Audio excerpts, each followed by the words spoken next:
заливат предпазните ограждения, хиляди хора са все още без електричество в резултат на ужасни торнада. Току-що 3 торнада се оформиха на юг от града, а сега земята се върти и тресе. Мисля, че става земетресение. Никога до сега не съм виждала такова ужасно време. Съветвам ви да потърсите убежище незабавно.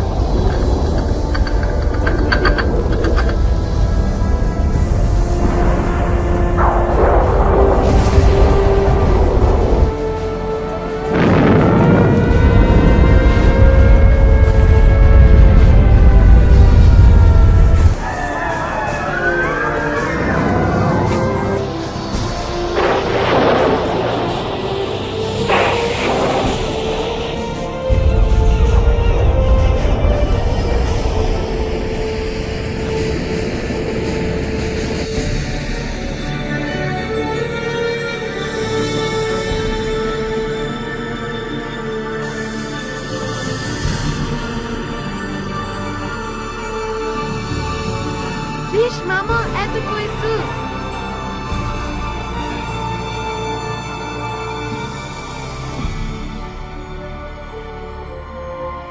Книгите на библейските пророчества са били винаги убити в таинственост. Древни текстове, загадъчни цифри, символични образи изобразяват грандиозни и страховити апокалиптични събития, които скоро ще се случат. Възможно ли е наистина да разберем какво означават тези събития? Какво е белегът на звяра? Дали, както някои казват, компютърен чип имплантиран под кожата, или нещо по-коварно? Ами Антихриста? Появил ли се вече този коварен враг на Бога? Или все още чака в сенките? Ще бъде ли последната криза на Земята задвижена от някакъв терористичен акт? Ще станем ли свидетели на войната Армагедон и последните 7 язви? Какво трябва да знаем, за да не бъдем оставени, когато Господ се завърне?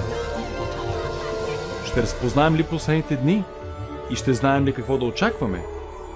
Това, което сте на път да преживеете, ще разкрие какво Библията наистина казва за последните събития на планетата Земя. Присъединете се към мен, за да открием заедно удивителните факти за последните събития на библейските пророчества.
А ти, Данаиле, затвори думите и запечатай книгата до края на времето, когато мнозина ще изследват и знанието за нея ще се умножат.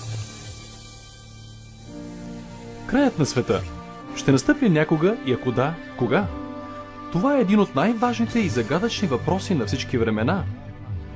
Библейският пророк Даниил ясно предсказа, че точно преди краят на света ще станем свидетели на драматично увеличение на знанието.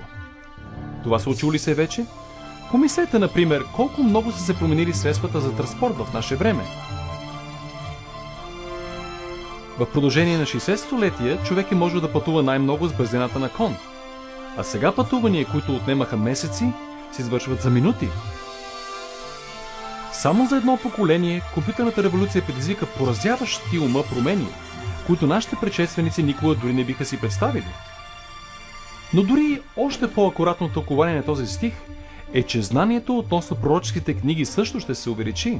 И както беше предсказано, това също вече се е случило. Но написаното от Даниил не е единственото в Библията, което говори за събитията на последното време. Какво друго знание може да е скрито в древните текстове на писанията? И ще чуете за войни и военни слухове, но внимавайте да не се смущавате, понеже тия неща трябва да станат, Но това още не е свършекът. И на разни места ще има глад и трусове, но всичко това ще бъде само начало на страдание. Човек може бързо да погледне около глобуса и да види, че природните и политически сили са превърнали съвременния свят в все по-опасно място за живот. Помислете за това. Само през последните 100 години светът претърпя 2 световни войни и многобройни други конфликти, без да споменавам възникването на международния тероризъм. Добавете към това забележителното увеличение на смъртоносни природни катаклизми като земетресения, пожари, наводнения, торнада, убийствени бури и странен климат, които продължават да опустошават планетата Земя. Апостол Йоан предсказа, че друг знак на последното време ще бъде способността на човека да унищожи Земята. В Откровението на Йоан, 11 глава, 18 стих, той казва, че ще дойде време, когато Бог ще унищожи онези, които унищожават Земята. Ясно е, че това пророчество също се е изпълнило точно. В продължение на векове човек е можел най-много да изстрелва пламтящи стрели или уредени гюлета по враговете си. Но днес ние притежаваме опустошителни оръжия, които могат бързо да изтребят всякакъв живот на Земята. Всъщност, Исус дори предсказа, че ако Неговото пришествие се забави, нито една плът не би оцеляла. Христос предупреди, че ще трябва да се сблъскаме с всички тези опасности, но те ще бъдат само началото на края. Възможно ли човечеството да направи нещо, което ще задвижи последните събития на Земята? А това да знаеш, че в последните дни ще настанат усилни времена, защото човеците ще бъдат себелюбиви, сребролюбиви, надменни, горделиви, хулители, непокорни на родителите, неблагодарни, нечестиви, без семейна обич, непримирими, клеветници, невъздържани, свирепи, неприятели на доброто. Никой, който е живял през последните няколко десетилетия, не може да отрече постоянният и ужасяващ опадък на съвременното общество. Всяко следващо поколение продължава да променя идеите за приемливо поведение. В резултат на това, всяко следващо поколение е ръководено от все по-долни морални стандарти от предишното. И за съжаление, изглежда сякаш тази срамна тенденция няма край. В дните на Ной, хроническо морално падение доведе до всеобщо унищожение чрез потоп, а по времето на Лот, Содом и Гомор бяха унищожени чрез огън от небето поради тяхната извратена нечестивост. Също така, както стана в Лотовите дни, ядяха, пиеха, съдяха и градяха, а в деня, когато Лот излезе от Содом, огън и сяра наваляха от небето и ги погубиха всички. Подобно на това ще бъде и в деня, когато човешки син се появи. Възможно ли е и в наши дни необузданата неморалност и перверзии да предизвикат още веднъж идването на присъда от небето? Заедно с моралното падение, Библията предупреждава, че в последните дни ще има драматично увеличение на окултните практики и спиритизма. А духът изрично казва, че в последните времена някои ще отстъпят от вярата и ще слушат измамителни духове и бесовски учения. Практиката на общуване с мъртвите, строго забранена от писанията, бързо става приемлива дори и в съвременните църкви. Телевизионни програми и филми, представящи магьосничество и окултизъм, са станали изключително популярни, особено между младите хора. Въпреки този необуздан спиритизъм и неморалност, Библията учи, че където грехът изобилства, благодата изобилства дори повече. И така, един вълнуващ тунел от светлина в последните дни е Исусовото обещание, че точно преди Неговото завръщане Евангелието ще достигне до целия свят. И това благовестие на царството ще бъде проповядвано по целия свят за свидетелство на всичките народи и тогава ще дойде свършекът. Проповядването на Евангелието по 4-те краища на земята, което доскоро изглеждаше невъзможно, бързо става реалност. Чрез мисионери, книги, касети, сателитни предавания и интернет, евангелското дело бързо набира скорост по целия свят. Вестта за спасение никога не е била толкова широко проповядвана, колкото е днес. Библията разкрива, че ние очевидно живеем в последните дни на земната история. Увеличението на знанието, всеобщата нестабилност, моралният опадък и експлозивният интерес към окултното свидетелстват, че краят е близо. Последните знаци бързо се изпълняват. Но има нещо повече. Библията също предупреждава, че воюващите сили на доброто и злото ще доведат накрая света до войната Армагедон. В близкото бъдеще някаква неизвестна криза ще тласне цялата планета в най-ужасяващите събития, които светът някога е видял. Защото тогава ще има голяма скръб, не бивало от началото на света до сега и каквато не ще има вече. Каква катастрофа ще задейства тази последна криза и кога ще се случи? Възможно ли да е някакъв терористичен акт, някакъв международен икономически крах или може би дори земетресение, астероид или друго унищожително явление? Може би някаква химическа катастрофа или биологическа зараза? Може би дори и комбинация от тези катаклизми? Но макар че Библията не разкрива точните критически събития, тя разкрива драматичните сцени, които следват. В следващата ни част ще научите повече за тези удивителни последни събития. Шокиращи събития, за които дори и повечето християни не са готови.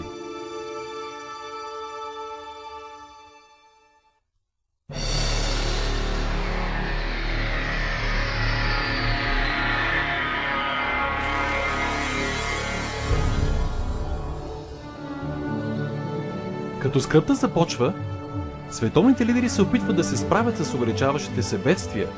В същото време, онези християни, които са истински предадени на Бога, преживяват чудесен прилив на сила от Святия Дух. След това видях друг ангел, който слизаше от небето, имайки голяма власт, и земята се просвети от неговата слава. Тази голяма сила, която просветява Божият народ, е Святия Дух. Със свята дързост те свидетелстват за Бога, умолявайки църквите да се реформират и призовавайки изгубените към Христос.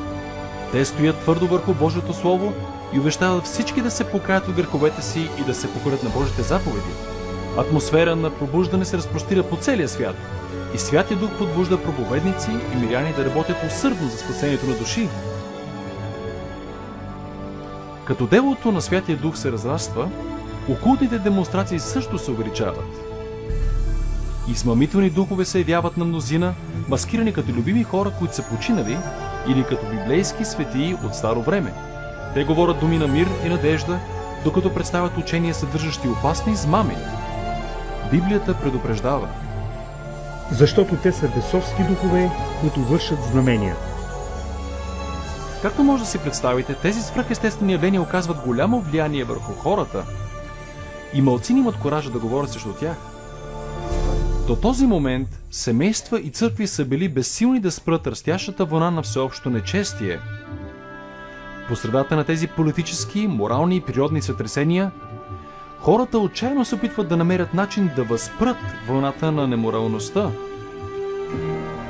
Религиозни и политически водачи, потикнати от страдащи избиратели, призовават към по-силни законодателни мерки за възстановяване на набожни принципи и мир на земята.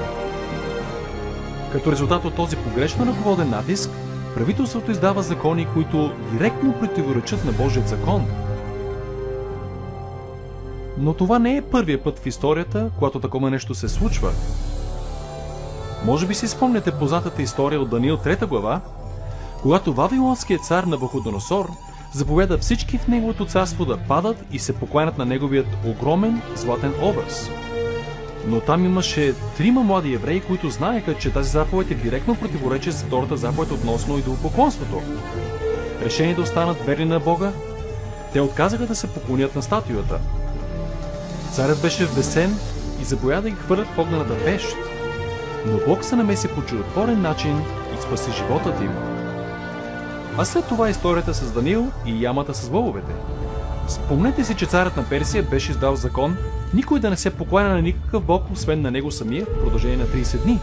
Но Даниил знаеше, че за да се подчини на този закон, той трябваше да наруши първата Божия заповед и така Даниил смело продължи да се моли открито на Бога, макар че това щеше да застраши живота му. Враговете на Даниил скоро докладваха това нарушение на царя, който с неохота хвърли своят доверен служител в ямата със лъвовете. И отново Божията сила беше разкрита по чуден начин, когато той пощади животът на Даниил.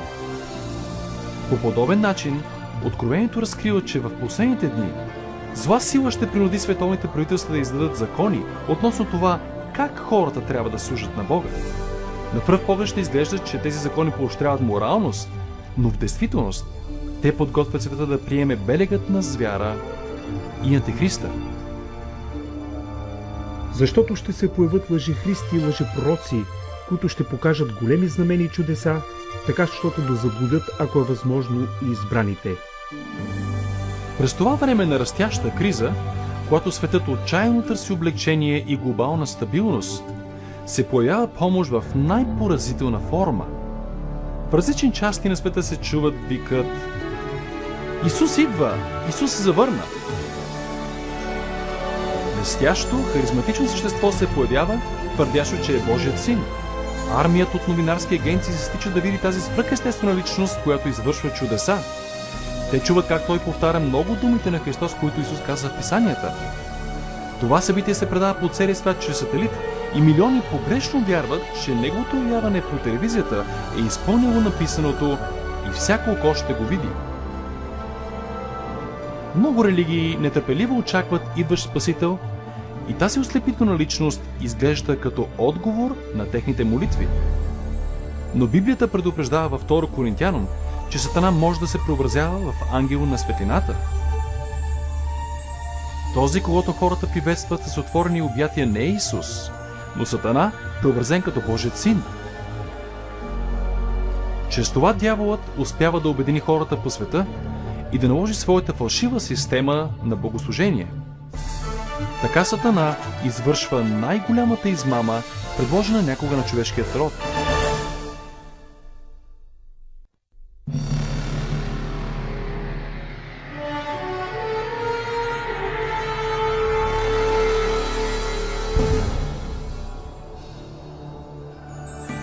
Сатанинските измами се оказват мощна мотивираща сила в света и повечето религиозни водачи приемат големите измамни, както и фалшивата система на богослужение, което той предлага.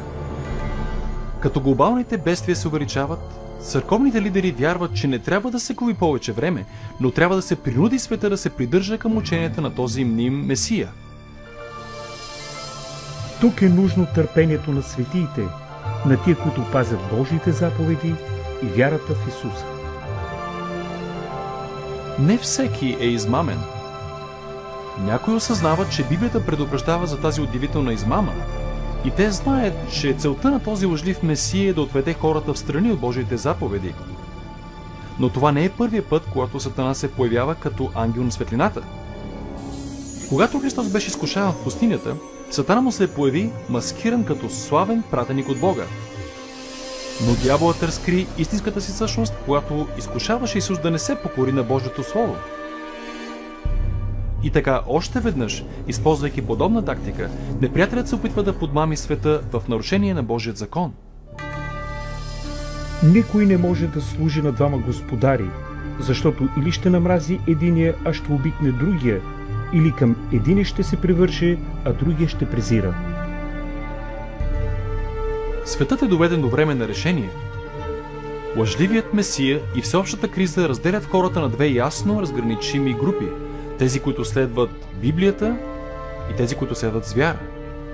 Безпокойство изпълва сърцата на хората и религията става най-важен предмет на дискусия за всички.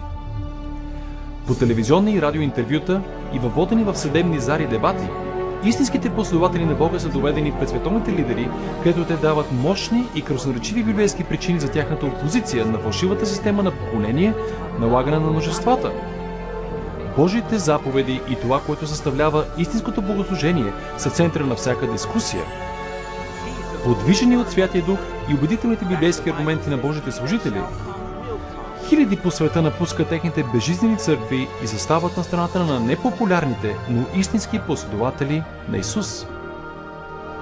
Въпросът: на Бог ли трябва да се покоряваме или на хора, на популярни традиции или на писанията, поставя целия свят в една от двете групи.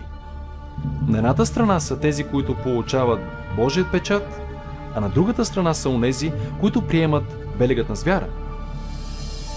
Който върши неправда, нека върши занапред неправда, и който е нечист, нека бъде и занапред нечист. И праведният нека върши и занапред правда, и светият нека бъде и занапред свят. Този текст в Откровението предсказва следващата поредица от събития, когато всеки мъж, жена и дете ще вземат решение за или против Христос. На Божията страна са тези, които верно се придържат към Неговото Слово, въпреки жестоката съпротива, а на другата страна са онези, които прегръщат религиозните традиции на хора. Точно както вратата на Ноевия ковчег беше запечатана преди потопа, така и вратата на милостта накрая ще бъде затворена за света и Божията благодат ще спре да умолява изгубените. Второто пришествие на Христос е предстоящо, но първо, светът трябва да преживее най-опустошителните язви, които някога са падали върху човечеството. И чух из храма силен глас, който казваше на седемте ангела: идете и излейте на земята седемте чаши на Божият гняв. И първият отиде, да изля чашата си на земята, и появи се лоша и люта рана на уния човеци, които носеха белега на звяра и се покланяха на неговият образ. Всяка надежда за подобрение е съкрушена, когато седемте язви от Откровението започват да падат на света в бърза последователност. Тези язви са най-ужасните проклятия, падали някога върху човечеството, както в миналото, така и в бъдещето.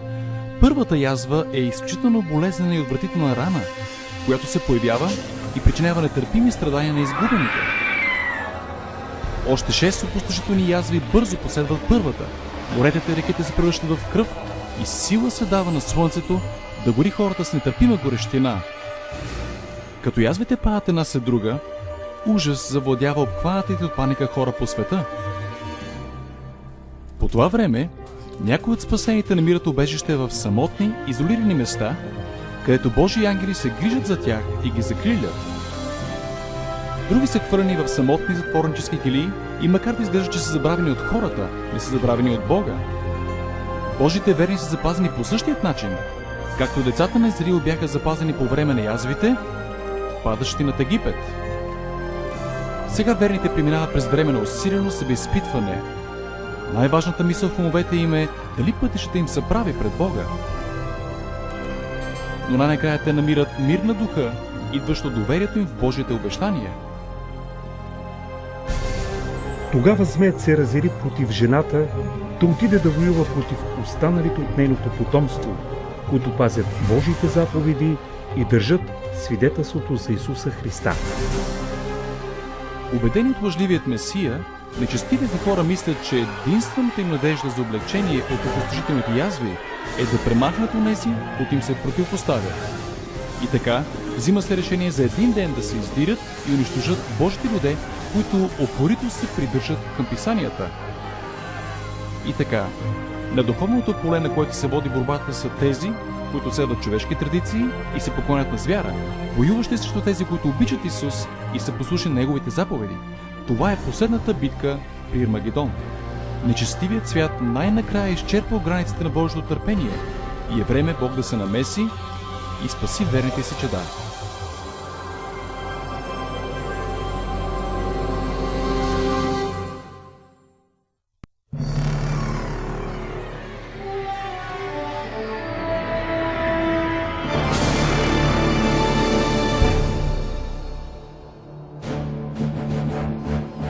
А посред нощ се нададе викът: ето, младоженецът иде.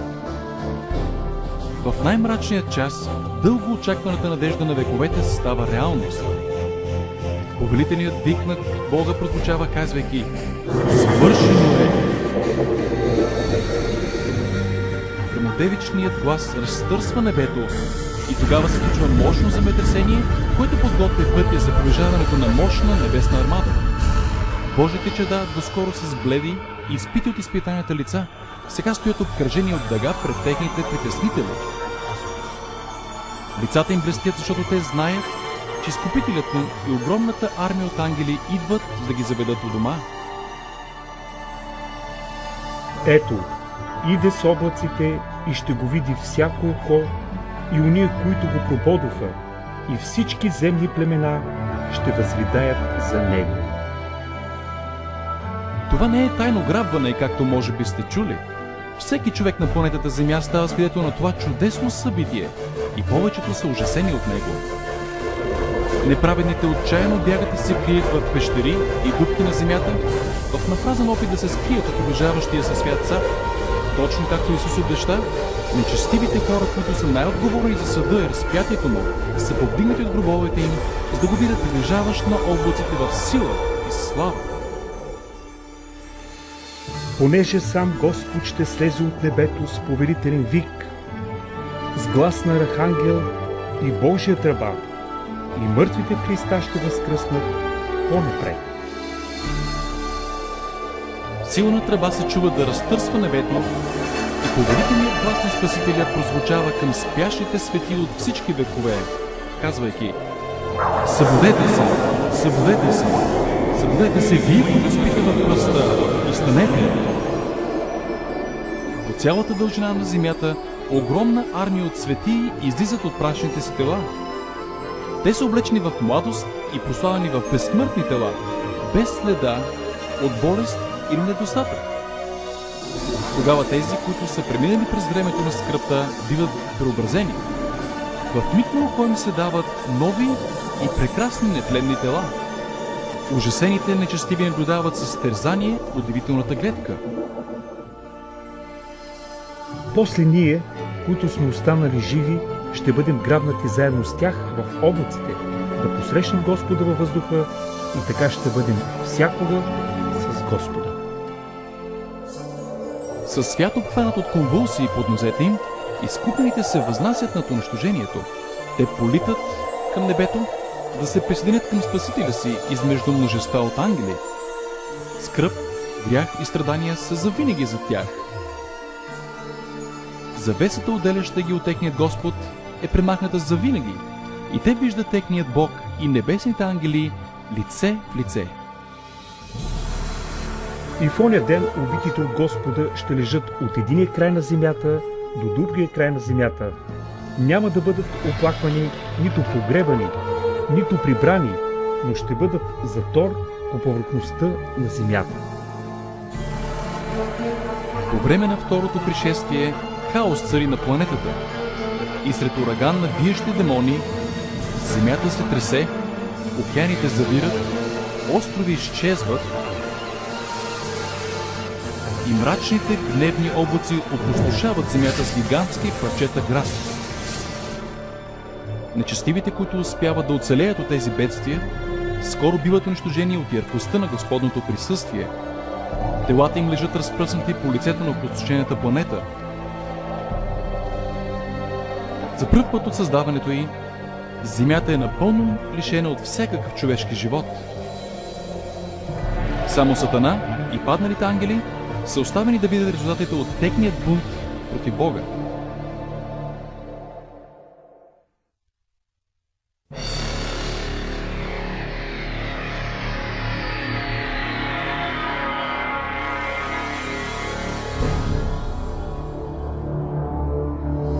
И видях, че слизаше от небето един ангел, който държеше в ръката си ключа на бездната и една голяма верига. Той улови змеят, старовременната змия, която е дявол и Сатана, и го върза за 1000 години. Обкръжени от свят, който те унищожиха, Сатана и неговите ангели са вързани за 1000 години. Те са затворени на тази тъмна, обезлюдена и опропастена планета. Оставен само с демоните си, Сатана може само да чака и размишлява за бъдещето си наказание. На всяка страна той вижда разорени градове, изгорени гори и сухи кости, които са резултат от неговата война срещу небето. Върсан като в една огромна бездънна бездна, без да има кого да изкушава и манипулира, той е напълно опустошен. И видях престоли, и на тия, на които бяха насядали на тях, бе дадено да съдят. И те оживяха и царуваха с Христа 1000 години. Докато Сатана е оставен да размишлява за съдбата си, Изкупените се наслаждават на неописуемата слава на небето. Всеки един от тях среща своят ангел-хранител, който отговаря на многото им въпроси за живота им на земята. Тогава Бог, чрез един акт на пълно разкриване, ги поканва да участват като съдии в делото на разглеждане животът на изгубените. Сега изкупените имат възможността да видят защо хора, които те са очаквали да видят в небето, не са там. Скритите мисли на изгубените сега са разкрити ясно. И завесата сега е отдръпната, разкривайки духовната борба, която се е водила за всяка душа. Дори действията и мотивите на падналите ангели сега се виждат ясно. Сега е, когато откритият и прозрачен характер на Бога се вижда по забележителен начин. Както Павел предсказа в 1 Коринтяном 6:2, светиите ще участват в съда на изгубените. Преди дори един грешник да приеме окончателното си наказание, докладът на живота му е внимателно разгледан от човешки същества, които познават и разбират борбата на планетата Земя. Всички думи и дела на нечестивите са претеглени според Божието Слово. Правотата на тяхната присъда е потвърдена и степента на наказанието им определена. Най-после в краят на 1000-та години Исус и изкупените се приготвят за завръщането им на земята. Времето е дошло за Сатана, неговите ангели и изгубените да посрещнат окончателните последствия от техните действия. Скоро кротките ще не следят земята, но първо Бог трябва да изпълни последната фаза от неговият съд – да очисти Вселената от грях.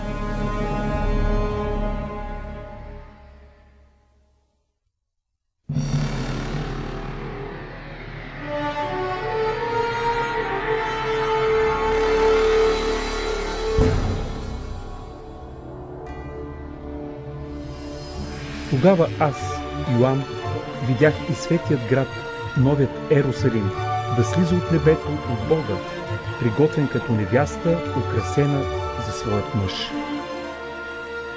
След тази 1000-годишна събота, прекарана в небето, Христос, изкупените и новият Иерусалим се завръщат на земята. Като градът се приближава до опустошената планета, Исус заповядва на нечестивите мъртви да станат от прашните си гробове.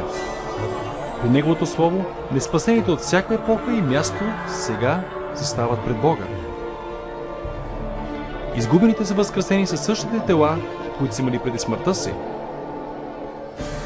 Като Исус слиза на земята, нозете му докосват Елионският хълм и мощно земетресение разделя планината на две, като я превръща в огромно поле.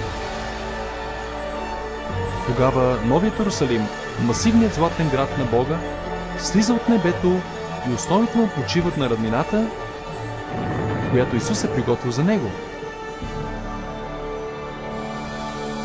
И когато се свършат 1000-та години, Сатана ще бъде пуснат от тъмницата си и ще излезе да мами народите, за да ги събере за войната. Изненадващо, Сатана успява да измами последователите си още веднъж и ги убеждава да завладеят небесният град със сила. Генерали и военни мъже от всички епохи сега обединяват усилията си да се приготвят за това, което се очаква да бъде епична битка. Чрез този акт изгубените разкриват още веднъж, че сърцата им са непроменени. Ако беше възможно, те биха свалили Бог от трона му и биха завладели святия град чрез сила. Те не осъзнават, че безплодната им война е изгубена преди още да е започнала. Денят на съда е дошъл. Видях и мъртвите, големи и малки, стоящи пред престола, и едни книги се разгърнаха, и мъртвите бидоха съдени според делата си, написани в книгите. Изведнъж, високо над града, Господ се появява на славния си трон. Всички планове за война на нечестивите незабавно са осуетени. Като се взират в лицето на Бога, изгубените си припомнят всеки грях, който някога са извършили. Припомнят си всеки път, когато са смълчавали съвестта си, всеки път, когато са се обръщали от умоляванията на Святия Дух. Някои са отишли в гроба, вярвайки, че успешно са скрили грехове, като убийство, престъпление и порочност. Със срам те преживяват лично думите на Исус в 12 глава на Лука, защото няма нищо покрито, което не ще се открие, и тайно, което не ще се узнае. Като ярката панорама на техният живот преминава пред тях, всяка изгубена душа разбира, че по собствен избор е отхвърлила спасението. Трагедия е, че мирът и щастието на тези зад стените на града никога няма да бъдат техни. Чувството на безнадежност и отчаяние, което ги завладява, е неописуемо. Бунтовниците не могат да отрекат справедливостта на Божията присъда, която ги обявява за виновни. В един глас те възкликват: прави и истини са пътищата царя на вселената. И падайки на земята, те се покланят на принца на живота. И те се разпростряха по цялата широчина на земята и обиколиха стана на светиите и обичният град, но огън падна от небето от Бога да ги изпояде. Най-накрая дошло време изгубените да срещнат необратимите последствия от действията си. Без предупреждение, огън и жупел наваят от небето. Земята се разпуква и огън експлодира от разтопените кухини под повърхността, докато унищожението поглъща нечестивите. Изкупените са в безопасност за стените на Новия Иерусалим. Всеки грешник е наказан според това, което е извършил. Онези с малко грехове умират бързо, докато онези, които са виновни за най-ужасяващи злини против човечеството, страдат по-дълго. А Сатана, подстрекателят на всеки грях, е принуден да страда най-много. Наказанието на нечестивите е болезнен акт за Бога, но е нещо, което неговата справедливост изисква. Наказанието на греха е смърт. Исус пострада на кръста, окончателното прекратение на греха в полза на онези, които ще приемат неговата жертва. Но за съжаление, изгубените са отхвърлили този дар и трябва да платят ужасната цена за самите себе си.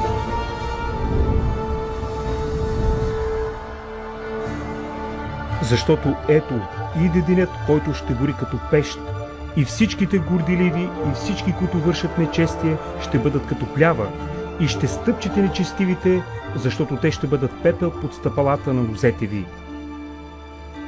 Като последният акт на присъдата е завършен, жителите на Вселената издигат гласовете си в прослава на Бога, че страховитото царуване на греха е приключено завинаги. Сега, когато мирът на Вселената е осигурен, Бог отправя вниманието си към сътворението на ново небе и нова земя.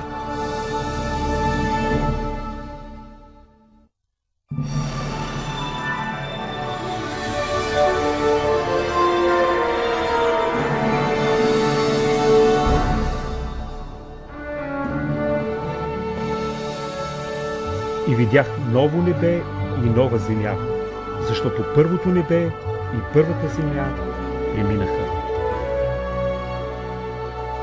След като земята е пречистена чрез огън, Господ поема чудното дело на пресътворяване. Чрез силата на Неговото Слово, земята е възстановена в своята предишна едемска красота. Той проговорва и килим от богата, пищна растителност покрива планетата.